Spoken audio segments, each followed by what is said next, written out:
Good evening dear experience. তো কেনে আছা তোমালোক? আশা কৰোঁ তোমালোক চব ভালে আছা। তো আমি যি 20টা MCQ চিৰিজ লৈ আছিলোঁ তাৰে আজি আমি 12 নম্বৰ পাৰ্টি আলোচনা কৰিম।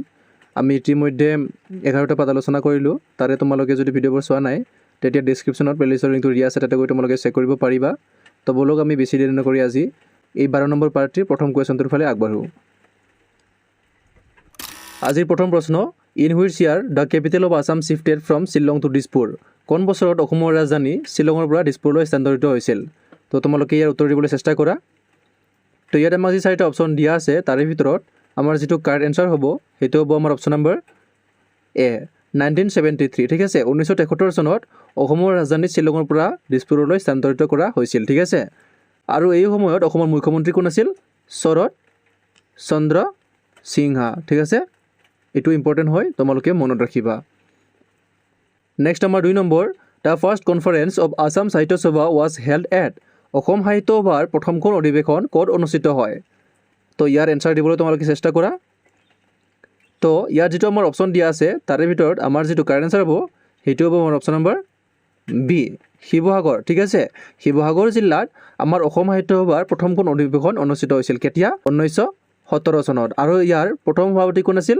পদ্মনাথ গোহাঁই বৰুৱা। ঠিক আছে। নেক্সট আমাৰ 3 নম্বৰ, দ্য আছাম সাহিত্য সভা ৱাজ ফাউণ্ডেড ইন হুইচ ইয়াৰ। অসম সাহিত্য সভা কোন বছৰ প্ৰতিষ্ঠা হৈছিল? তো ইতিমধ্যে আমি আলোচনা কৰি আহিলোঁ। কিমান চনত? 1917 চনত। 1903 চনত হৈছিল আমাৰ কি? আছাম এছ'চিয়েশ্যন। ঠিক আছে, আছাম এছ'চিয়েশ্যন। নেক্সট আমাৰ 4 number, who head establish the Barpeta Satra in Barpeta. বৰপেটাত কোনে বৰপেটা সত্ৰ প্ৰতিষ্ঠা কৰিছিল? তোমালোকে চাগে সকলোৱে জানা। ইয়াৰ যিটো আমাৰ কাৰেক্ট এনচাৰ হ'ব সেইটো বহুতে শংকৰদেৱ বুলি ভাবে, কিন্তু শ্ৰীমন্ত শংকৰদেৱ নহয়।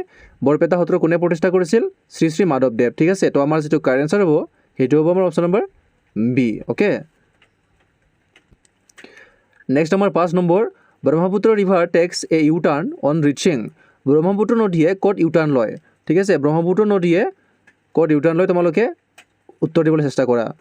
তো চাগে তোমালোক সকলোৱে জানা। ইয়াৰ যিটো আমাৰ কাৰেক্ট এনচাৰ হ'ব এইটো আমাৰ অপশ্যন নম্বৰ বি, নামচা বৰুৱা নামৰ যিটো আমাৰ শৃংগ আছে সেই পিকটোত আমাৰ কি হয়? এই ব্ৰহ্মপুত্ৰ ৰিভাৰে ইউ টাৰ্ণ লয়। অ'কে, মনত ৰাখিবা, এইটো ইম্পৰ্টেণ্ট হয়। নেক্সট আমাৰ 6 number, which Ahom king founded Auniati Satra. কোন আহোম ৰজাই আউনীআটী সত্ৰ প্ৰতিষ্ঠা কৰিছিল? তো অপশ্যনবোৰৰ ভিতৰত তোমালোকে উত্তৰ দিবলৈ চেষ্টা কৰা। তো আমাৰ যি 4টা অপশ্যন দিয়া আছে তাৰে ভিতৰত আমাৰ যিটো কাৰেক্ট এনচাৰ হ'ব সেইটো হ'ব আমাৰ অপশ্যন নম্বৰ এ। ঠিক আছে, জয়ধ্বজ সিংহ তেওঁৰ দিনতেই আমাৰ আউনীআটী সত্ৰ প্ৰতিষ্ঠা হৈছিল। বা যদি অপশ্যনত চুতামলা বুলিও দিয়ে তেতিয়া আমাৰ কাৰেক্ট এনচাৰ হ'ব কি? চুতামলা। ঠিক আছে, কাৰণ জয়ধ্বজ সিংহৰ আন এটা নাম কি? চুতামলা। অ'কে। নেক্সট আমাৰ 7 number, where is the Auniati Satra situated. Auniati Satra ক'ত অৱস্থিত? তো চাগে তোমালোক সকলোৱে জানা। তো আমাৰ যিটো অপশ্যন 4টা দিয়া আছে তাৰে ভিতৰত আমাৰ যিটো কাৰেক্ট এনচাৰ হ'ব সেইটো কি হ'ব? সেইটো হ'ব আমাৰ অপশ্যন নম্বৰ চি, মাজুলী। মাজুলীত আছে আমাৰ আউনীআটী সত্ৰ। ঠিক আছে। নেক্সট আমাৰ 8 number, who was the first সত্ৰাধিকাৰ অফ আউনীআটী সত্ৰ। আউনীআটী সত্ৰৰ প্ৰথম সত্ৰাধিকাৰ কোন? তো ইয়াৰ যিটো আমাৰ অপশ্যনবোৰৰ ভিতৰত কাৰেক্ট এনচাৰ হ'ব সেইটো হ'ব আমাৰ অপশ্যন নম্বৰ এ, শ্ৰী শ্ৰী নিৰঞ্জন দেৱা। তেওঁ হৈছে আউনীআটী সত্ৰৰ প্ৰতিষ্ঠাতা বা প্ৰথম সত্ৰাধিকাৰ। নেক্সট আমাৰ 9 number, who among the following is known as the birdman of India. Birdman of India বুলি কাক জনা যায়?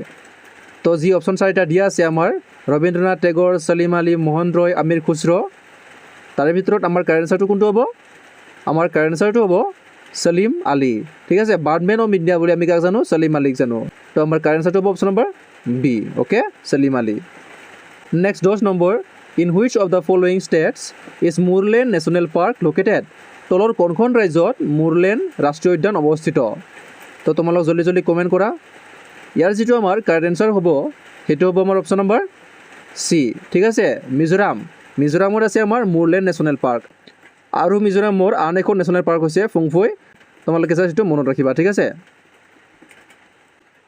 নেক্সট আমাৰ 11 number, where is the headquarters of ISRO' located. ইছৰ'ৰ মুখ্য কাৰ্যালয় ক'ত অৱস্থিত? তো তোমালোক চাগে সকলোৱে জানা। ইয়াৰ যিটো কাৰেক্ট এনচাৰ হ'ব সেইটো হ'ব আমাৰ অপশ্যন নম্বৰ এ, বেংগালুৰু। ঠিক আছে, কৰ্ণাটকৰ বেংগালুৰুত আছে আমাৰ কি? ইছৰ'ৰ মুখ্য কাৰ্যালয়। অ'কে। নেক্সট আমাৰ 12 number, to which religion is the Tripitaka scripture related. Tripitaka শাস্ত্ৰ কোন ধৰ্মৰ লগত জড়িত? তো তোমালোকে ইয়াৰ এনচাৰ দিবলৈ চেষ্টা কৰা। তো আমি যদি চাওঁ ত্ৰিপিটক শাস্ত্ৰ কাৰ লগত জড়িত? বুদ্ধিজমৰ লগত জড়িত। ঠিক আছে, আমাৰ কাৰেক্ট এনচাৰটো হ'ব অপশ্যন নম্বৰ এ। ঠিক আছে, বৌদ্ধ ধৰ্মত আমাৰ ত্ৰিপিটকৰ কথা কোৱা হৈছে। চ' ত্ৰিপিটক কি আমাৰ?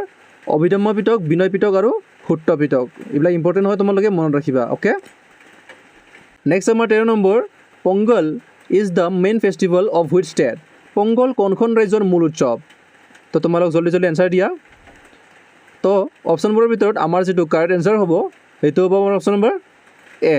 ঠিক আছে, তামিলনাডুৰ মুখ্য উৎসৱ বুলি ক'ব পাৰি পংগল। আৰু কেৰালাৰ যদি হয় আমাৰ এইটো কনফিউজ নহ'বা, কেৰালাৰ হ'লে আমাৰ কি হ'ব? ওনাম। অ'কে, মনত ৰাখিবা। নেক্সট আমাৰ 14 number, who is the founder of the Bhauma dynasty? Bhauma বংশৰ প্ৰতিষ্ঠাতা কোন? তো তোমালোকে জলদি কমেণ্ট কৰা কি হ'ব ইয়াৰ এনচাৰ। তো তোমালোক চাগে সকলোৱে জানা ইয়াৰ যিটো কাৰেক্ট এনচাৰ হ'ব সেইটো হ'ব অপশ্যন নম্বৰ বি, নৰকাসুৰা। ঠিক আছে, তেওঁক ভৌম ডাইনেষ্টিৰ প্ৰতিষ্ঠাতা বুলি কোৱা যায়। এইটো আমাৰ প্ৰি হিষ্ট্ৰীৰ পৰা কুৱেশ্যনটো লোৱা হৈছে, প্ৰাগৈতিহাসিক যুগৰ পৰা। ইম্পৰ্টেণ্ট হয়। তেওঁ ভূমিৰ পৰা জন্ম হৈছিল। তেওঁৰ মাতৃৰ নাম কি? ধৰিত্ৰী। অ'কে, তেওঁৰ মাতৃৰ নাম ধৰিত্ৰী। তেওঁক বধ কৰিছিল কোনে? শ্ৰীকৃষ্ণই। ঠিক আছে, তেওঁক বধ কৰিছিল শ্ৰীকৃষ্ণই। নেক্সট আমাৰ 15 number, which forest is often known as Amazon of the east? কোনখন অৰণ্যক পূবৰ আমাজন বুলি জনা যায়? তো ইম্পৰ্টেণ্ট হয়, তোমালোকে মনত ৰাখিবা। ইয়াৰ যিটো কাৰেক্ট এনচাৰ হ'ব সেইটো হ'ব আমাৰ option number B, Dihing Patkai. Dihing Patkai যিটো নেশ্যনেল পাৰ্ক আছে আমাৰ, তাক আমাৰ কি হয়? পূবৰ আমাজন বুলি জনা যায়। নেক্সট আমাৰ 16 নম্বৰ, দ্য অনলি সৈনিক school of Assam is at? অসমৰ একমাত্ৰ সৈনিক বিদ্যালয় কোনখন জিলাত অৱস্থিত? তো অপশ্যন 4টাৰ ভিতৰত আমাৰ কাৰেক্ট এনচাৰটো কি হ'ব? আমাৰ কাৰেক্ট এনচাৰটো হ'ব অপশ্যন নম্বৰ এ, গোৱালপাৰা। গোৱালপাৰা জিলাত আমাৰ কি আছে? অসমৰ একমাত্ৰ সৈনিক বিদ্যালয়খন অৱস্থিত। অ'কে, নেক্সট আমাৰ 17 number, the treaty of Asurar Ali was signed in? অখৰৰ আলীৰ সন্ধি কিমান চনত স্বাক্ষৰিত হৈছিল? ইম্পৰ্টেণ্ট হয়, তোমালোকে উত্তৰ দিবলৈ চেষ্টা কৰা। 1673 চনত হৈছিলে আমাৰ ট্ৰিটি অফ ঘিলাধাৰী ঘাট। ঠিক আছে, ঘিলাধাৰী ঘাট। 1563 চনত আমাৰ কি হৈছিল? Treaty of Majuli. Treaty of Majuli. আৰু 1824 চনত আমাৰ কি হৈছিল? বদৰপুৰ চুক্তি বা ট্ৰিটি অফ বদৰপুৰ। তো আমাৰ যিটো কাৰেক্ট এনচাৰ হ'ব সেইটো হ'ব অপশ্যন নম্বৰ চি, 1639 চনত কি হৈছিল? Treaty of Asurar Ali. Okay, next আমাৰ 18 number, which is the smallest state in India in terms of area? এলেকাৰ হিচাপত ভাৰতৰ কোনখন ৰাজ্য আটাইতকৈ সৰু? তো আমাক কৈছে এলেকাৰ হিচাপত। ঠিক আছে, চ' তোমালোকে উত্তৰ দিবলৈ চেষ্টা কৰা। তো ইয়াৰ যিটো কাৰেক্ট এনচাৰ হ'ব সেইটো হ'ব আমাৰ অপশ্যন নম্বৰ বি, গোৱা। ভাৰতৰ আটাইতকৈ সৰু ৰাজ্যখন হৈছে গোৱা। ঠিক আছে, নৰ্থ ইষ্টৰ ভিতৰত সৰু বুলি ক'লে আমাৰ কি হ'ব? ছিকিম। আৰু যদি 7 ছিষ্টাৰৰ ভিতৰত আমাক সৰু বুলি সোধে এৰিয়াৰ হিচাপত, এইটো আমাৰ কি? ত্ৰিপুৰা। কিন্তু আমাৰ ডাইৰেক্ট সুধিছে ইণ্ডিয়াৰ ভিতৰত, তো আমাৰ উত্তৰটো কি হ'ব? গোৱা। বা লাৰ্জেষ্ট ষ্টেট ইন ইণ্ডিয়া কি হয়? ৰাজস্থান। এইটো মনত ৰাখিবা। ঠিক আছে, নেক্সট আমাৰ 19 number, which is the first tiger reserve in Assam? অসমৰ প্ৰথম বাঘ সংৰক্ষিত বনাঞ্চল কোনটো? তো তোমালোক চাগে সকলোৱে জানা, ইম্পৰ্টেণ্ট হয়। তো কাৰেক্ট এনচাৰটো কি হ'ব? আমাৰ option number B, Manas. Manas National Park আমাৰ প্ৰথম বাঘ সংৰক্ষিত বনাঞ্চল আছিল। আৰু কিমান চনত বাঘ সংৰক্ষিত বনাঞ্চল হিচাপে ঘোষণা কৰা হৈছিল? 1973 চনত। আৰু নেশ্যনেল পাৰ্ক হিচাপে ডিক্লেয়াৰ কৰা হয় কেতিয়া? 1990। এইটোও তোমালোকে মনত ৰাখিবা। নেক্সট 20 নম্বৰ, আজিৰ আমাৰ লাষ্ট কুৱেশ্যন, দ্য সংগীত নাটক একাডেমি ৰেকগনাইজ সত্ৰীয়া নৃত্য as an official classical dance of India in? Sangeet Natak একাডেমিয়ে Sattriya নৃত্যক ভাৰতৰ আনুষ্ঠানিক শাস্ত্ৰীয় নৃত্য হিচাপে স্বীকৃতি প্ৰদান কৰে। তো সত্ৰীয়া নৃত্যক ভাৰতৰ আনুষ্ঠানিক শাস্ত্ৰীয় নৃত্য হিচাপে সংগীত নাটক একাডেমিয়ে কিমান চনত স্বীকৃতি প্ৰদান কৰে? সেইটো তোমালোকৰ বাবে আজি হোমৱৰ্ক থাকিল। তোমালোকে ইয়াৰ শুদ্ধ উত্তৰটো কমেণ্ট বক্সত কমেণ্ট কৰি জনাবা। তো এয়া আছিল আজিৰ আমাৰ 20টা MCQ। ইয়াৰ ভিতৰত তোমালোকে কেইটা কাৰেক্ট কৰিব পাৰিলা সেইটো তোমালোকে কমেণ্ট কৰি জনাবা। আৰু যদি ভিডিঅ'টো ভাল লাগিছে তেন্তে বন্ধু বান্ধৱীৰ লগত শ্বেয়াৰ কৰিবা। আৰু চেনেলটো যদি এতিয়ালৈকে ছাবস্ক্ৰাইব কৰা নাই তেতিয়া ছাবস্ক্ৰাইব কৰি ল'বা। অতি সোনকালে আমি এইটো সপ্তাহৰ পৰা ৰেগুলাৰ ভিডিঅ' আপলোড কৰিবলৈ চেষ্টা কৰিম। ভিডিঅ'টো শেষলৈকে চাবৰ বাবে আপোনালোকক অশেষ ধন্যবাদ থাকিল।